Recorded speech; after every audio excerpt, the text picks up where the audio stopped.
नमस्कार, मैं जनमुक्ता शिवम गौतम। हमारे पॉलिटिकल एनालिसिस के चैनल में आपका स्वागत है।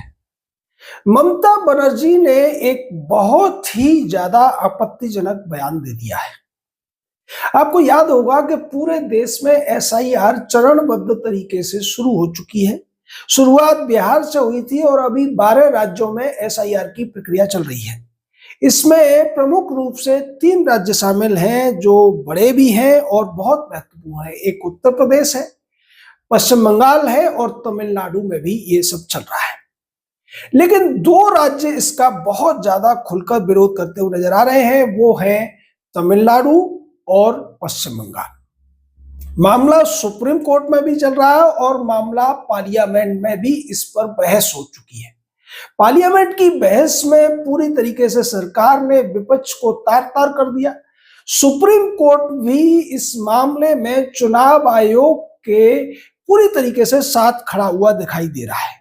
अब ये जो प्रक्रिया है वो अपने एक तरीके से समापन की तरफ आगे बढ़ रही है, लेकिन दूसरी तरफ जो ममता बनर्जी है वो इससे पूरी तरीके से तिलमिला गई है। ममता बनर्जी ने एक ऐसा बयान दिया है, अगर सुप्रीम कोर्ट सही तरीके से संवैधानिक अनुबंधों को स्वीकार करे तो फिर ये बयान देश के खिलाफ विद्रोह की श्रेणी में आता है। ममता का ये कहना है कि हमारे राज्य पश्चिम बंगाल में एक भी व्यक्ति का नाम मैं कटने नहीं दूंगी और मैंने खुद एसआईआर का फॉर्म नहीं भरा है। अगर हमारे प्रदेश के किसी भी नागरिक का नाम काटा गया तो फिर मैं छोड़ूंगी नहीं। उसने आगे जो कहा वो और भी ज्यादा खतरनाक है। ममता बनर्जी ने कहा कि पश्चिम बंगाल की महिलाओं को अपने किचन के जो सामान होते हैं उसको हथियार की तरह इस्तेमाल करने के लिए तैयार रहना चाहिए। इससे पहले ममता बनर्जी के कई जो मंत्री थे वो ये कह चुके थे कि बीएलओ अगर आता है आपके घर पर तो फिर आप उसको सबक सिखाने के लिए तैयार रहिए। इसको लेकर एक एनजीओ सुप्रीम कोर्ट में भी पहुंच गया था और उसने मांग की थी कि पश्चिम बंगाल में जो बीएलओ है उसकी सुरक्षा के लिए इलेक्शन कमीशन को पुलिस के ऊपर कंट्रोल दिया जाए या फिर सीआईएसएफ या दूसरे जो सेंट्रल फोर्सेस होती हैं उनके द्वारा उनकी सुरक्षा मुहैया कराई जाए। इस पर सुप्रीम कोर्ट की जो बेंच थी जिसमें जयमाला बागची और सीजेआई सूर्यकांत थे, उन्होंने ये कहा भी था कि अगर इसको लेकर ज्यादा घटनाएं हैं और चुनाव आयोग को ऐसा लगता है कि कोई राज्य उनके साथ सहयोग नहीं कर रहा है, वो हमारे पास मामले लेकर आए, हम इसके पक्ष में आदेश देने के लिए तैयार हैं। यानी सुप्रीम कोर्ट ने भी ये कह दिया था कि ऐसा नहीं हो सकता। बीएलओ जो काम कर रहा है वो उसको संवैधानिक संस्था यानी कि इलेक्शन कमीशन ने काम दिया है और उसको करने से कोई भी उसे रोक नहीं सकता है। ये लोकल पुलिस की ड्यूटी बनती है कि वो बीएलओ को सुरक्षा मुहैया कराए और अगर ऐसी घटनाएं हैं जहां पर सुरक्षा नहीं दी जा रही है तो फिर सुप्रीम कोर्ट उन लोगों को सुरक्षा देने के लिए आदेश पारित करने से पीछे नहीं हटेगा।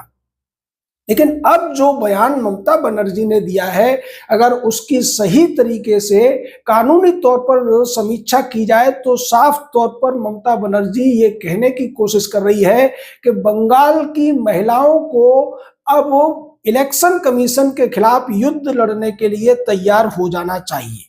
वो आगे कहती हैं कि हमारा जो जंग होगी उसमें महिलाएं पहले मोर्चे पर रहेंगी, उसके बाद पुरुष होंगे उनकी सहायता के लिए।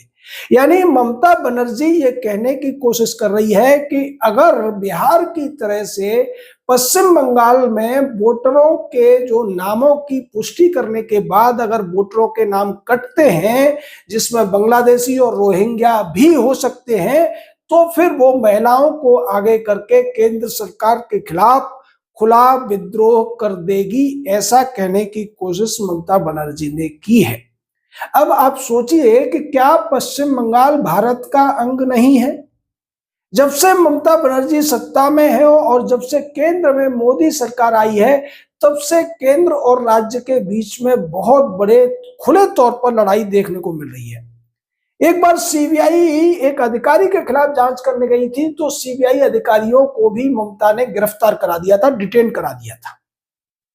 और उस अधिकारी के साथ में, जो पहले कलकत्ता का पुलिस कमिश्नर था, बाद में पश्चिम बंगाल का बड़ा पुलिस अधिकारी बना, उसके साथ ममता बनर्जी खुद धरने पर बैठ गई थी। मामला सुप्रीम कोर्ट पहुंचा था, लेकिन सुप्रीम कोर्ट की भी ढुलमुई नीति की वजह से ये चीजें पूरी तरीके से सॉल्व नहीं हुई और ममता बनर्जी के हौसले बुलंद होते गए। पश्चिम बंगाल में एक से एक जघन्य कांड हुआ, बलात्कार कांड हुआ, जिसमें एक ममता की पार्टी का व्यक्ति 200 से ज्यादा महिलाओं के शोषण का आरोपी होने के बाद खुलेआम घूमता रहा, क्योंकि वो ममता बनर्जी की पार्टी टीएमसी का क्षेत्रीय पदाधिकारी था। इस पर भी मामला सुप्रीम कोर्ट पहुंचा था। आरजीकर मेडिकल कॉलेज में क्या हुआ था पूरे देश ने देखा। उसके बाद में एक और महिला के साथ इसी तरीके की घटना हुई। उस मामले में भी सुप्रीम कोर्ट के हस्तक्षेप के बावजूद न तो ममता बनर्जी की पुलिस सुधरी, ना ही वहां का प्रशासन। अभी जो एसआईआर का मामला है, इसमें भी यही सब देखने को मिल रहा है। दूसरी एक बहुत ज्यादा दिलचस्प बात यह है कि ममता बनर्जी आज से 20 साल पहले इन्हीं घुसपैठियों के खिलाफ एक लड़ाई लड़ रही थी और इस हद तक पहुंच चुकी थी कि पार्लियामेंट के अंदर उसने जो स्पीकर के ऊपर कागज फेंक दिए थे कि आप घुसपैठियों पर बात क्यों नहीं करने दे रहे हैं। लेकिन अब वो सत्ता में आ चुकी है और ममता बनर्जी को पता है कि पश्चिम बंगाल की सत्ता में अगर रहना है तो बांग्लादेशी घुसपैठियों को संरक्षण तो देना ही पड़ेगा। और यही वजह है कि जैसे ही घुसपैठियों की कोई बात आती है, घुसपैठियों के खिलाफ कोई एक्शन की बात आती है, ममता बनर्जी को ऐसा लगता है कि उसकी सत्ता जाने वाली है और फिर वो किसी भी हद तक जाकर उल्टे सीधे बयान देना शुरू कर देती है। ताजा जो बयान है वो उसी कड़ी में एक और ज्यादा घातक तौर पर दिया गया ममता बनर्जी का वक्तव्य है, क्योंकि देश के अंदर कोई भी व्यक्ति ये नहीं कह सकता है कि केंद्रीय एजेंसियों के खिलाफ हम खुलकर लड़ाई लड़ेंगे। और यहां तो ये कहने की कोशिश की जा रही है कि महिलाओं के किचन में जो चिमटा या जो बेलन या पत्थर जो कुछ भी है, वो उसको लेकर लड़ाई लड़ने के लिए बाहर निकले। क्या ये संवैधानिक दायरे में है? क्या ये कानूनी है? क्या इसको माफ किया जा सकता है? क्या ये विद्रोह की श्रेणी में नहीं आता है? अब देखना ये है कि क्या ये मामला सुप्रीम कोर्ट पहुंचेगा, और सुप्रीम कोर्ट पहुंचेगा भी तो सिंबल के तौर पर जब वकील खड़ा होगा ममता बनर्जी का, तो सुप्रीम कोर्ट इस पर कुछ कर पाएगा, उसकी उम्मीद नहीं की जा सकती है। क्योंकि हमारे देश की जो जुडिशरी है वो वास्तव में वकीलों के हाथों में उनके कुतर्कों के आधार पर ही चलती है। दूसरी तरफ केंद्र सरकार आज की डेट में उसके पास अपना पूर्ण बहुमत नहीं है, हालांकि एनडीए का पूर्ण बहुमत है, और केंद्र सरकार चाह कर भी ममता बनर्जी को बर्खास्त नहीं कर पा रही है। लेकिन सवाल फिर ये होता है कि तो फिर क्या एसआईआर पूरा नहीं हो पाएगा पश्चिम बंगाल में?